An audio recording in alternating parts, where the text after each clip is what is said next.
In today's video, we are going to discuss the chapter Helen Keller Learns to Speak. So let's read the text. Helen Keller was born in 1880 in America. When she was a little more than a year old, an illness left her both blind and deaf. But she not only learned to read and speak, but also went to college. This text from her book, The Story of My Life, tells us how she got over some of her difficulties. Helen Keller was born in America in the year 1880. This text that we are going to read is taken from her autobiography, The Story of My Life. Here we will come to know how Helen Keller, despite of being both blind and deaf, learned to speak and read by overcoming all the difficulties in her life. I cannot remember what happened during the first months after my illness. I only know that I sat in my mother's lap or clutched to her dress as she went about her work at home. My hands felt every object and noted every movement. In this way, I learned many things. Here, I refers to Helen Keller. In this text, she narrates about her early struggles and the difficulties that she had faced due to her illness. She says that although she could not remember anything about the initial months after her illness, but she remembered that she used to sit on her mother's lap and held her mother's dress tightly when her mother used to move about in the house for her work. Helen Keller could feel every object and also noted the movements of things while they moved. Thus, in this way, she learned many things. Soon I began to make crude signs. A shake of the head meant no, and a nod yes. A pull meant come, and a push go. If I wanted bread, I would imitate the way we cut slices of bread and buttered them. Soon, Helen started making crude signs. That means very simple signs. Like to say no, she used to shake her head from left to right. And whenever she used to move her head up and down, it meant a yes. She also used to pull to call someone, and her push meant to go. She also used to copy the way we cut slices of bread and buttered them in order to indicate that she wanted some bread.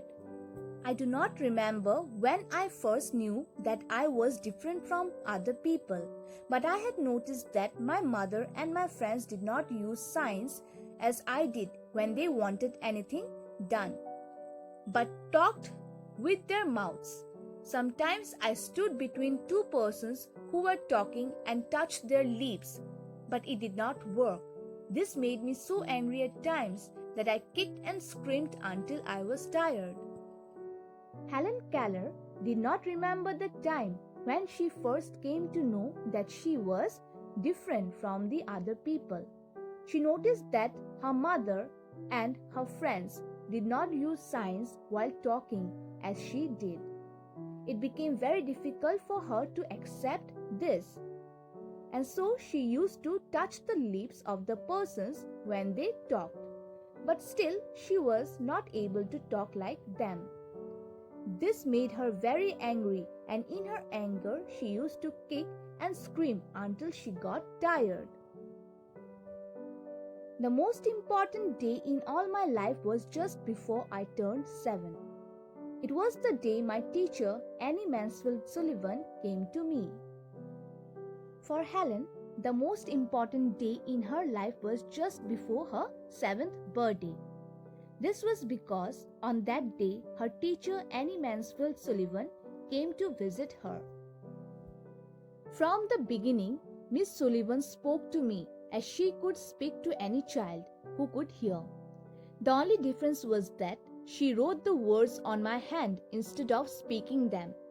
If I did not know the words to speak my thoughts, she gave them to me. This went on for several years. Helen's teacher, Miss Sullivan, helped her to overcome the problems and difficulties that she faced. She used to talk to Helen in the normal manner, in the same way she used to talk to any other child. But the only difference was that Miss Sullivan used to write words on Helen's hands instead of just speaking them. And whenever Helen felt short of words, Miss Sullivan used to give her the words to express her feelings and thoughts. The next important step was learning to read. As soon as I could spell a few words, my teacher gave me slips of cardboard. On those were printed words in raised letters. I quickly learned what each printed word stood for. After many years, when a teacher was successful in teaching Helen to speak, now it was time for Helen to learn to read. When Helen was able to spell a few words, Miss Sullivan gave her small pieces of paper on which words were printed in such a way that it could be felt by Helen. She was able to learn very quickly the printed words and their meanings. I then had to find the slips of cardboard and place them on the right object. For example, the words doll and bed. Then I had to put my doll on the bed with the words is on and bed placed beside the doll.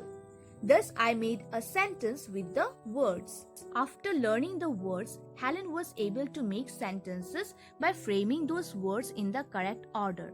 For example, in order to learn the words doll and bed, she had to put her doll on the bed with the words is on and bed beside her doll to make a complete sentence. I soon moved on to reading printed books in raised type or braille. I always searched for the words I knew. I could not speak because I could not hear, and so I would sit on my mother's lap all day long and feel the movements of her lips. I had forgotten what talking was and I made many sounds. But there was one word I remembered from when I was a child: water. I pronounced it wa-wa.